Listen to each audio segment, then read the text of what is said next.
안녕하세요. 오늘 저희가 함께 깊이 파고들 주제 바로 금입니다. 최근 금 가격 정말 무섭게 오르고 있죠. 온스당 3,700달러 선을 넘보고 연일 사상 최고치를 경신하고 있습니다. 특히 얼마 전에 미국 연준이 금리를 딱 내렸잖아요. 그 이후로 시장의 관심이 더 뜨거워진 것 같아요. 네, 맞습니다. 정말 중요한 시점이라고 할 수 있죠. 그래서 오늘 저희 청취자분께서 보내주신 다양한 자료들 있잖아요. 이걸 좀 바탕으로 이 상황을 제대로 한번 파헤쳐 보려고 합니다. 시장 분석가들 유튜브 영상도 있고 경제뉴스 기사 또 학술 연구 자료까지 정말 폭넓게 보내주셨어요. 아, 네네. 이걸 토대로 지금 금 가격이 이게 정말 거품인지 아니면 혹시 갑자기 확 무너질 위험은 없는 건지 한번 속 시원하게 파헤쳐 보겠습니다. 네, 좋습니다. 지금 금 가격이 이렇게까지 오르는 데는요, 이게 단순히 한두 가지 이유만 있는 게 아닙니다. 연준의 정책 변화도 물론 중요하고, 또 주요 투자은행들 시각도 변하고 있고, 지정학적 긴장감이라든지 넘쳐나는 유동성 문제까지 아주 복합적인 요인들이 얽혀 있어요. 보내주신 자료들 하나하나 좀 뜯어보면서 왜 지금 금이 이렇게 주목받는지, 그리고 앞으로 우리가 뭘 좀 눈여겨봐야 할지 명확하게 짚어보겠습니다. 좋습니다. 그럼 현재 상황부터 좀 더 자세히 보죠. 금 가격 진짜 기록적입니다. 온스당 3,600달러 후반에서 3,700달러를 막 넘나들고 장중 한때는 3,744달러까지 치솟았다고 하니까요. 와. 네, 대단하죠. 그리고 시프골드 자료 보니까 은이나 금광 기업 주식들 있잖아요. GDX나 GDXJ 같은 ETF들 이것들도 덩달아 엄청 오르고 있더라고요. 맞습니다. 금 관련 자산들이 다 같이 움직이는 경향이 있죠. 그런데 최근에 연준이 금리를 25bp, 그러니까 0.25%포인트 내렸다나요? 이가 지금 시장에 어떤 신호를 주고 있는 걸까요? 이게 참 궁금해요. 그 연준의 금리 인하, 이게 시장 해석에 있어서 핵심 변수 중 하나입니다.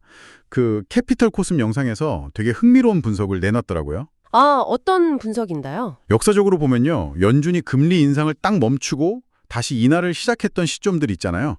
예를 들면 2000년 닷컴 버블 붕괴의 직전이나 2007년 금융위기 직전. 그때처럼 이게 오히려 큰 시장 침체의 시작을 알리는 신호탄. 이걸 묘비명 이벤트, 툼스톤 이벤트라고 부르기도 하던데 그런 경우가 있었다는 거예요. 묘비명 이벤트요. 와, 이름부터가 좀 섬뜩한데요. 그럼 이번 금리 인하도 그런 침체의 전조일 수 있다, 이런 시각인 건가요? 네, 그런 우려가 분명히 존재합니다. 물론 이번 인하 효과가 이미 시장 가격에 다 반영된 거다.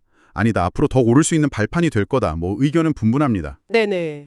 이론적으로는 금리가 내려가면 이자 안 주는 금을 가지고 있는 부담, 그러니까 기회비용이 줄어들죠. 그래서 금 가격에는 긍정적일 수 있어요. 그렇죠. 하지만 그 CPM 그룹이나 리얼 인베스트먼트 쇼 같은 다른 분석 자료들에서도 강조하는 게 뭐냐면 금 가격은 단순히 금리 하나만 보고 움직이는 게 아니라는 겁니다. 현재 경제 상황이 전반적으로 어떤 국면이냐, 예를 들어 경기 침체 우려가 커지는 상황이냐, 아니면 연착륙 기대감이 높은 상황이냐, 이런 더 큰 그림 속에서 해석해야 정확하다는 거죠. 알겠습니다. 단순히 금리 하나만 볼 게 아니군요. 그럼 금리 인하 말고 또 어떤 요인들이 지금 금값을 이렇게 밀어올리고 있을까요? 보내주신 자료 중에 보니까 그 런스 베이스멘트나 쉬프골드 영상에서요. JP 모간, UBS, 소시에테 제네랄, 뱅크 오브 아메리카. 와, 진짜 이름만 대면 다 아는 대형 투자 은행들이잖아요. 네, 그렇죠. 이 은행들이 금에 대해서 상당히 긍정적인 전망을 내놓고 있더라고요. 특히 그 모건 스탠리 얘기는 좀 놀라웠어요. 전통적인 640 포트폴리오 있잖아요. 주식 60, 채권 40. 이걸 수정해서 채권 비중을 확 줄이고 절반인 20%로요. 그리고 그 빈자리를 금으로 20%나 채우라고 권고했다고요. 야, 이건 단순 추천 이상 같은데요. 맞습니다. 바로 그 점이 현재 금 시장을 이해하는데 아주 중요한 포인트 중 하나입니다. 이런 대형 기관들의 움직임은 그 뒤에 몇 가지 강력한 동력들이 작용하고 있다는 증거이기도 한데요. 크게 한 3가지 정도로 나눠볼 수 있을 것 같아요. 네, 어떤 것들이죠? 첫째는 중앙은행들의 움직임입니다. 이건 키네시스 머니 영상이나 CNBC, 매일경제기사, 여러 자료에서 공통적으로 강조하는 부분인데요. 특히 중국 인민은행을 필두로 해서 비서구권 녹가 중앙은행들 있잖아요. 이 은행들이 외환 보유고에서 달러 비중을 줄이고 금 보유량을 아주 공격적으로 늘리고 있습니다. 그냥 단순히 안전자산으로 금을 사는 걸 넘어서는 의미가 있다, 이런 건가요? 그렇죠. 그렇게 해석하는 시각이 많습니다. 기존의 달러 중심 국제통화 시스템에 대한 어떤 불신, 아니면 다가올 변화에 대비하려는 움직임, 이렇게 보는 거죠. 여기에 더해서 그 2023년 1월부터 시행된 새로운 은행 건전성 규제, 바젤3 협약, 이것도 영향을 미치고 있다는 분석이 있어요. 바젤3요? 네, 그 협약 아래서는 은행들이 실물 금을 가지고 있는 게 특정 조건 하에서는 위험가중 자산으로 안 잡히거든요. 그러니까 재무 건전성 측면에서 유리해진 거죠. 그래서 은행들이 금을 더 보유하려는 유인이 생겼다. 이런 분석입니다. 그렇군요. 그게 첫 번째 동력이었고 두 번째는 뭔가요? 두 번째 동력은 역시 경제적인 불안감이죠. 많은 자료들, 론스베이스만나 매일경제, 쉽골드 이런 데에서 공통적으로 지적하듯이 인플레이션이 쉽게 안 잡히잖아요. 여기에 경기 침체까지 같이 오는 스태그플레이션. 이 스태그플레이션에 대한 우려가 커지면서 금이 다시 전통적인 가치 저장 수단이자 인플레이션 해지 수단으로 부각되고 있는 겁니다. 네네. 특히 그 론스베이스만 영상에서는 미국의 국가부채 문제를 아주 심각하게 다루던데요. 부채 총액이 37조 5천억 달러를 넘어섰고 불어난 부채 때문에 연간 이자로만 내는 돈이 1조 달러에 달한다고 해요. 1조 달러요? 이자만요? 와, 네, 이게 소위 부채의 덫, 뎃 스파이럴이라고 불리는 상황인데 세금으로 걷는 돈의 거의 20%가 고스란히 이자 갚는 데 쓰이는 지경이라는 거죠. 이런 재정 불안 역시 안전자산인 금에 대한 수요를 자극하는 요인입니다. 듣고 보니 정말 심각하네요. 부채 문제. 자, 그럼 세 번째 동력은 무엇인가요? 세 번째는 지정학적 위험하고 시장 전반의 불확실성입니다.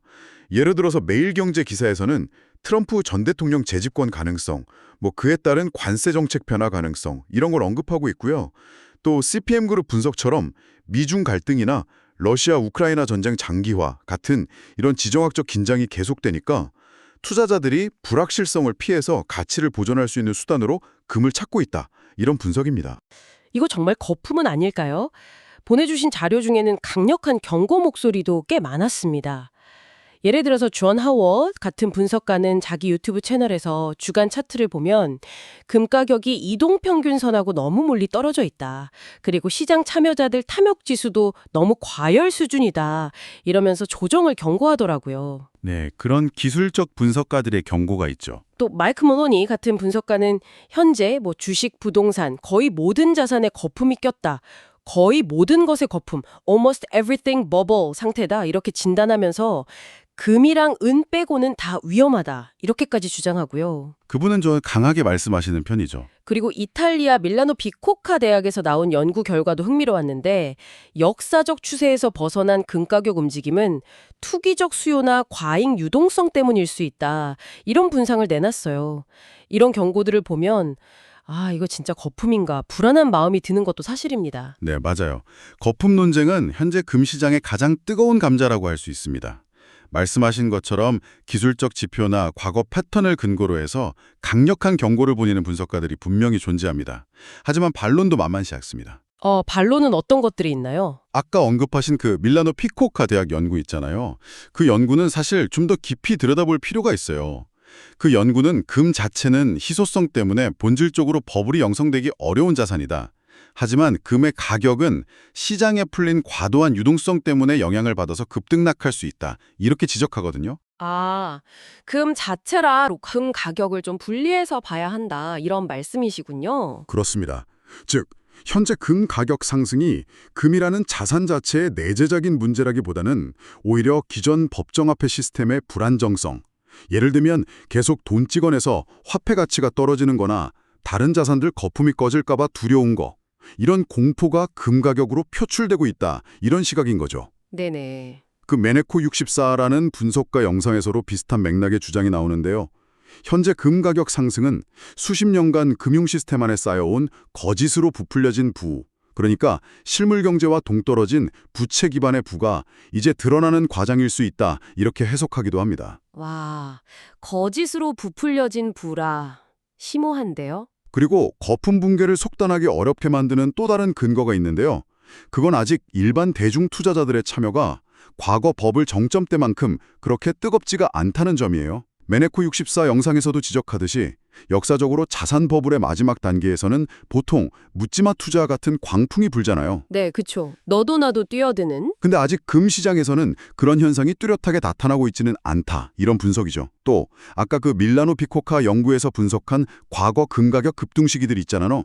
1970년대 오일 쇼크 때나 2008년 금융위기 이후에 양적 완화 엄청 했던 2010년에서 12년 사이, 그때를 보면 모두 예외적인 거시경제적 충격이나 대규모 통화 팽창 정책하고 맞물려 있었거든요. 지금 상황도 어떻게 보면 팬데믹 이후에 엄청난 유동성이 풀렸고 인플레이션 높고 지정학적 불안정성도 있고 과거 급등기랑 유사한 배경을 가지고 있다는 점도 고려해야 합니다. 듣고 보니 거품이라고 딱 잘라 말하기 어려운 이유들도 충분히 있네요. 아, 정말 복잡합니다.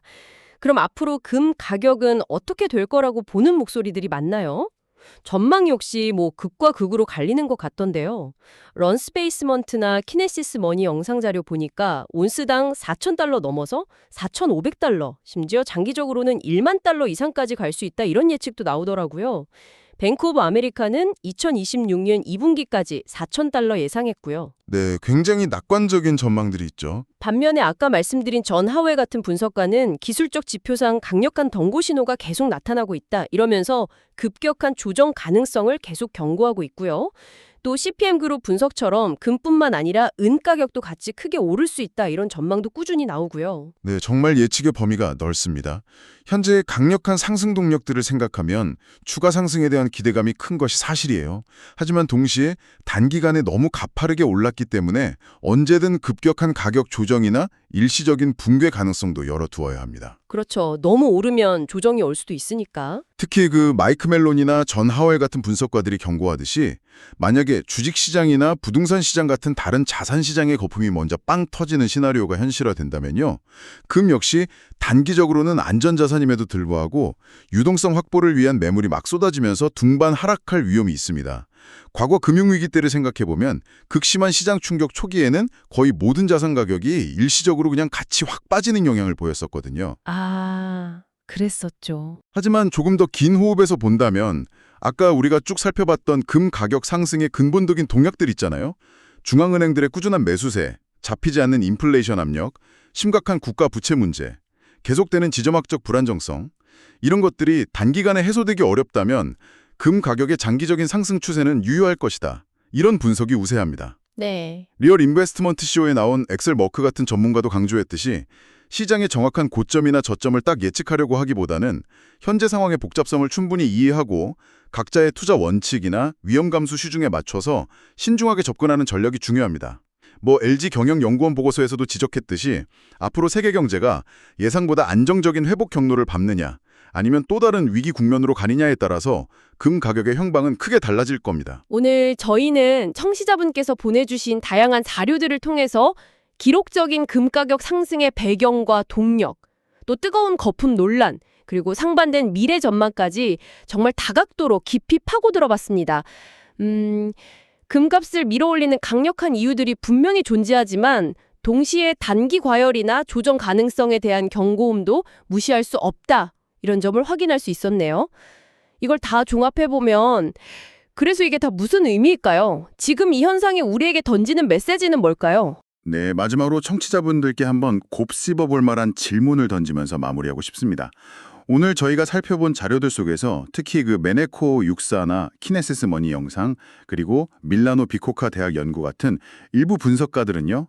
현재 금 가격 상승을 단순한 자산 가격의 등락 문제로 보지 않아요. 이들은 이게 수십 년간 금융 시스템 안에 쌓여온 거짓으로 부풀려진 부, 그러니까 실물 가치와는 동떨어진 채 부채로 쌓아 올린 부의 허상이 드러나는 과정일 수 있다. 이렇게 주장합니다. 네. 더 나아가서 중앙은행들이 달러와 같은 기존의 법정화폐 시스템에서 벗어나려는 움직임의 중요한 신호탄으로 해석하기도 하고요. 만약에 이러한 주장에 일리가 있다면 지금 우리가 목격하고 있는 이 금 가격의 급등 현상은 우리에게 현재의 글로벌 금융 시스템과 주요 기축통화들의 근본적인 건전성 그리고 미래의 진정한 가치 저장 수단은 과연 무엇일지에 대해 어떤 질문을 던지고 있는 걸까요? 이 질문에 대해서 각자 한번 깊이 생각해 보시는 것도 의미 있는 시간이 될 것 같습니다.